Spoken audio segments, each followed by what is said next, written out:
웹툰계의 유명한 꼬마비 작가님의 살인자 영난감이 넷플릭스에서 이제 곧 드라마로 나옵니다. 오늘은 제목부터 난감한 이 작품의 원작을 기반으로 인물들의 이야기를 알아볼까 합니다. 스포가 포함되어 있습니다. 그럼 바로 시작하겠습니다. 주인공의 이름은 편의점 알바를 하고 있는 이탕입니다. 그는 무난하고 평범한 성격에 학교 성적도 어중간한 그런 평범한 인간이었습니다.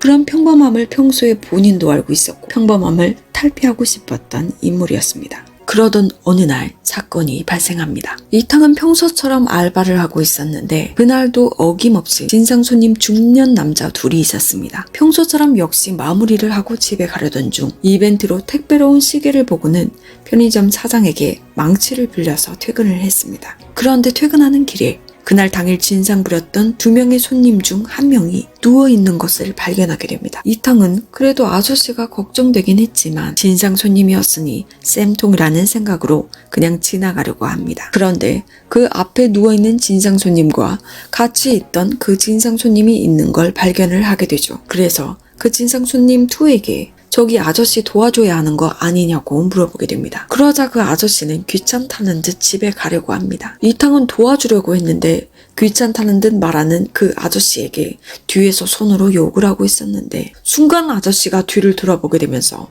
손으로 욕하는 것을 발견하고 이탕은 비 오는 날 개처럼 얻어터지게 됩니다. 이탕은 개처럼 맞다가 항상 용기가 없어서 맞기만 했던 자신의 고등학교 시절이 생각이 나며 갑자기 없던 용기가 생겨서 순간적으로 편의점에서 빌린 망치로 그 아저씨를 하늘나라로 보내게 됩니다. 때마침 현장에 지나가는 맹인과 안내견이 살인 현장 앞을 지나가던 중이었는데 다행히 못 봤는지 그냥 지나가는 것을 보고 안도의 한숨을 쉬며 집에 겨우 가게 됩니다. 그런데 그날따라 이탕의 친구는 술에 취한 채 이탕의 집에 찾아서 자고 간다고 합니다. 순간 이탕의 머릿속엔 친구와 술을 먹었다는 알리바이가 생각이 났습니다. 그리고 그날 사용했던 그 망치는 맹인의 안내견이 가지고 간 것이 생각이 나면서 생각이 복잡해집니다. 다음날 사망한 아저씨의 사건 현장에는 풍선껌으로 풍선을 부는 또 다른 주인공인 형사 장난감이 조사를 하고 있었습니다. 그는 어려서부터 손해보는 것을 싫어했는데 손해보지 않고 얕보이지 않을 직업을 선택을 했고 결국 형사가 된 인물로 나옵니다. 그는 불우한 어린 시절을 보냈던 인물로 어머니는 다른 남자와 바람이 났고 형사였던 아버지는 비리를 저지른 경찰과 몸싸움을 하다가 식물인간이 됐습니다. 때문에 더욱더 무시받지 않으려고 행동하는 인물입니다. 이제 장난감 형사는 편의점으로 가서 CCTV를 확인하려고 합니다. 당연히 편의점 알바인 이탕도 조사를 받게 됩니다. 조사 결과 아무것도 나오지 않았습니다. CCTV를 돌려본 결과 이탕이 망치를 빌리는 그 시점에 CCTV에 파리가 앉게 되면서 이탕의 특이점은 찾을 수 없었던 것이었죠. 그리고 장난감 형사는 이탕이 그날 친구와 술을 먹었다는 알리바이를 확인하기 위해 이탕의 친구를 찾아가게 되고 이탕의 친구는 이탕과 술을 마셨고 이탕의 집에서 잤다는 증언을 하게 되면서 완벽한 알리바이가 형성이 됩니다. 결국 사건은 이탕이 죽인 아저씨와 쓰러져 있던 아저씨 2명 사이에 원한으로 인한 쌍방 가해 사건으로 종결이 됩니다. 사실 알고 보니 이탕이 죽인 아저씨는 연쇄 살인마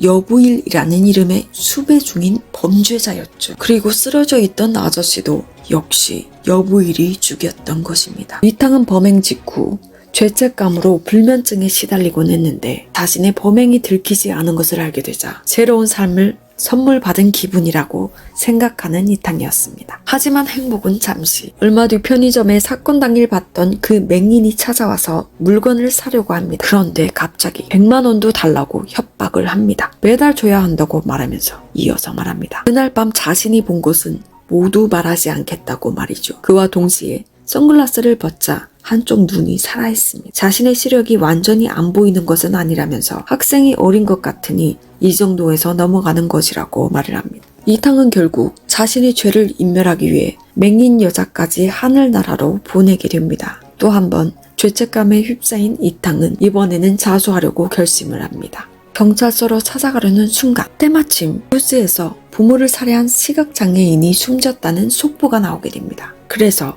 다시 한번 경찰서에 가는 것은 보류합니다. 그리고 시각장애인의 사촌이 인터넷에 글을 남겼는데 그녀가 부모를 살해한 이유가 부모의 사망보험금 때문이었다는 충격적인 내용이었습니다. 장애인이 키우던 맹인견의 이름은 렉스였는데 편의점에서 대화를 할 때 렉스는 이탕이 사용한 종이컵을 들고 가버렸는데 이를 조사하던 경찰은 이탕에게 조사를 하러 가는 도중 그에게 앙심 품은 중학생에게 습격을 당해서 병원에 입원하게 됩니다. 이 형사는 장난감 형사의 파트너인데요. 그리고 이 중학생 2명과 이탕이 마주치게 됩니다. 그들은 이탕에게 담배를 달라고 하는데요. 중학생과 시비가 붙은 이탕은 다시 한번 이 2명을 벽돌로 내려치면서 하늘나라로 보내게 됩니다. 알고 보니 이 중학생들도 동급생들을 성폭행한 범죄자들이었습니다. 성폭행을 당했던 여학생들도 수치심을 이기지 못해서 하늘나라로 갔던 상황. 한편 이탕의 범행 현장을 목격한 사람이 있었는데 바로 이 중학생들에게 당한 여학생의 아버지였습니다. 여학생의 아버지는 이탕에게 말을 걸게 됩니다. 원래는 자신이 복수하고자 칼을 챙겨서 갔는데 이탕이 자기보다 먼저 그들을 죽였다고 말이죠. 이후 경찰 조사 과정에서도 자신이 범인이라고 하면서 장난감 형사의 온갖 추궁에도 이탕이 범행을 했던 것을 발설하지 않게 됩니다. 이탕은 이번에야말로 자수를 하겠다며 이제껏 범행에 사용한 망치와 벽돌을 챙겨서 경찰서에 들어가려던 순간 갑자기 오토바이를 탄 누군가가 범행 도구가 들어있는 이탕의 가방을 소매치기를 해버립니다. 오토바이를 탄 범인은 가방을 열어 피 묻은 벽돌을 보고는 한강에다가 바로 던져버립니다. 이탕도 어이가 없는 상황이죠. 얼마 뒤 자신이 죽인 중학생들의 범죄 사실을 알게 된 이탕은 자신이 히어로라고 생각하게 됩니다. 우연히 겹치긴 했지만 자신의 3번의 살인들이 모두 극악무도한 범죄자였고 증거 또한 자신이 아무것도 하지 않아도 사라졌기 때문이었죠.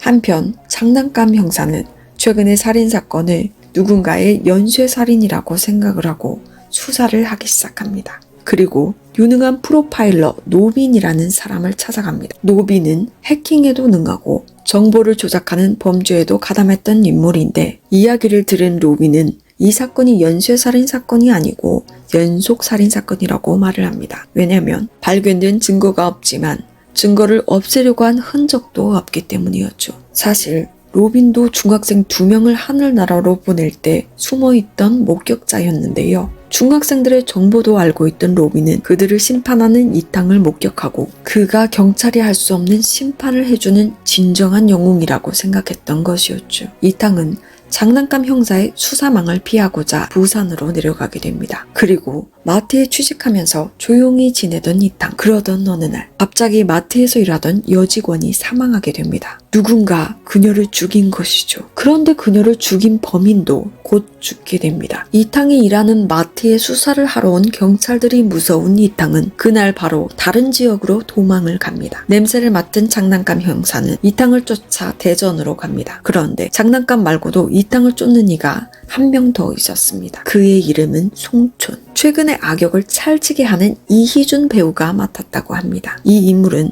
노빈의 첫 번째 영웅이었습니다. 전직 경찰이자 현재는 연쇄살인마인 송촌은 괴롭힘을 당하는 노빈을 구해준 적이 있습니다. 노빈은 송촌을 히어로라고 생각했지만 경찰을 그만두고 연쇄살인마가 된 그를 보며 실망을 했습니다. 그리고 송촌보다 이탕을 지지하게 된 노빈, 그리고 그 사실을 알게 된 송촌. 송촌은 이탕에 대해 더 알고 싶어서 이탕을 쫓는 것이었습니다. 송촌이 이탕을 쫓는 과정에서 사람이 죽는 사건들이 발생합니다. 그것은 바로 이탕의 죄를 뒤집어 쓴 여중생의 아버지, 그리고 이탕에게 망치를 빌려준 편의점 주인이었습니다. 또한 송촌은 노빈이 가지고 있던 죄와 벌이라는 책을 훔쳐갔는데요. 이 책에는 이탕의 범죄 일지가 기록되어 있었습니다. 노빈의 처음의 영웅 송촌에게 실망했던 노빈은 지금 자신의 영웅인 이탕도 송촌처럼 변하게 되면 그의 범죄 사실을 알리기 위해 기록하고 있었던 것이었죠. 그런데 그 책을 송촌이 가지고 간 것이었습니다. 로빈은 장난감 형사에게 자신이 다녀갔다는 사실을 알리고 도움을 청합니다. 한편 이탕은 로빈과의 만남 이후 자신이 정말 특별한 능력이 있는지 시험을 하게 됩니다. 이탕은 자신이 아무나 죽여도 그가 살인을 했다는 사실을 증명할 증거가 사라진다는 점에 주목했습니다. 그래서 아무나 한 명 납치를 하게 되고 알고 보니 그 남자는 검사였습니다. 검사의 핸드폰을 노빈에게 주고 어떤 사람인지 조사하게 시켰습니다. 그랬더니 그 검사는 몇 달 전에 유괴 사건의 범인이었던 것입니다. 사실을 알게 된 이탕은 바로 검사를 심판하고 또 한 번의 살인을 하게 됩니다. 그 뒤 범인을 쫓던 장난감 형사는 수사 과정에서 노빈을 이용해 검찰청 서버를 해킹을 했고 결국 검찰청을 해킹한 것이 장난감 형사라는 것이 밝혀지며 좌천을 당하게 됩니다. 이 일로 장난감이 다루던 최 반장이 사표를 쓰게 되고 이 사실을 알게 된 노빈, 장난감 형사에게 이탕이 했던 일들을 사실대로 말합니다. 이탕이 죽인 사람들은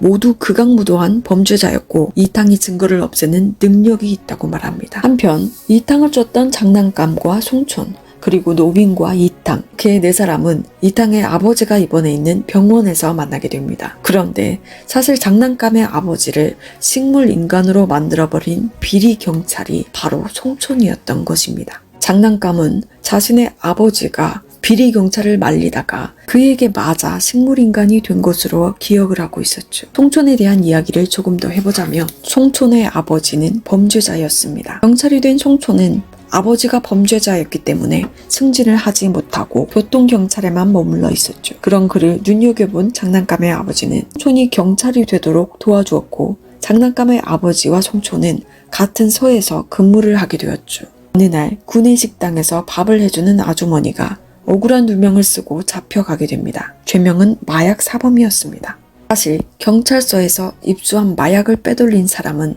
바로 장난감의 아버지였습니다. 이 사실을 구내식당 아주머니에게 들킨 장난감의 아버지는 자신의 죄를 구내식당 아주머니에게 뒤집어 씌운 것이었습니다. 이상한 낌새를 눈치챈 송촌은 장난감의 아버지에게 계속해서 이상하다며 장난감의 아버지를 추궁했고 결국 장난감의 아버지는 화가 나서 송촌을 구타를 합니다. 송촌도 같이 대응을 했고 결국 장난감의 아버지는 식물인간이 됩니다. 송촌과 만난 장난감은 아버지의 원수라며 그에게 총을 쐈고 총에 맞아 움직일 수 없는 송촌은 위의 사실을 말해줬습니다. 송촌의 말을 믿을 수 없다는 장난감 형사.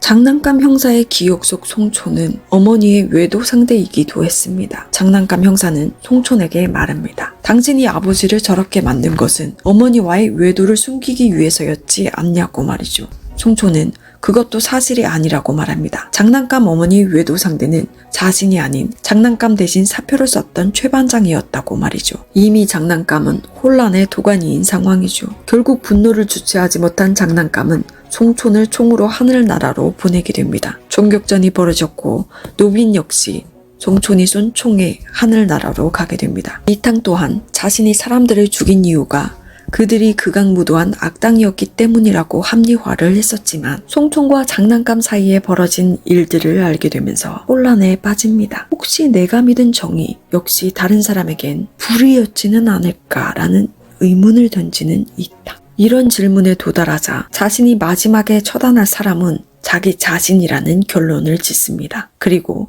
장난감에게 자신을 죽여달라고 부탁을 합니다. 하지만 장난감 형사는 총알이 다 떨어졌다고 말합니다. 그러고선 자신은 정의의 사도가 아니니 가서 사수를 하던 숨어서 살던 네가 알아서 하라며 이탕을 풀어줍니다. 그 뒤 이탕은 죽은 노빈의 부탁대로 노빈이 되어 살아갑니다. 노빈은 이탕이 계속 살아남아 범죄자들을 처단했으면 좋겠다고 그에게 자주 말을 했었죠. 결국 이날의 사건은 이탕으로 둔갑한 노빈의 죽음 그리고 연쇄 살인마 송촌의 죽음으로 마무리가 됩니다. 이후 자신은 죽은 것으로 처리가 된 이탕은 노빈처럼 살을 찌우고 머리를 깎고 얼굴을 가리고 일할 수 있는 곳에 채용이 되면서 원작이 끝이 납니다. 제목부터 중의적인 표현을 하며 독자들이 해석할 수 있게 했던 것부터 난감했던 살인자 오난감. 이탕의 옆에서 그를 도왔던 노빈은 배트맨의 로빈이 생각이 났고 이탕은 마치 배트맨처럼 악당을 심판하는 것처럼 극을 짰던 것은 아닐까 라는 생각이 들었고 죄와 벌이라는 소설도 중간에 나온 것만큼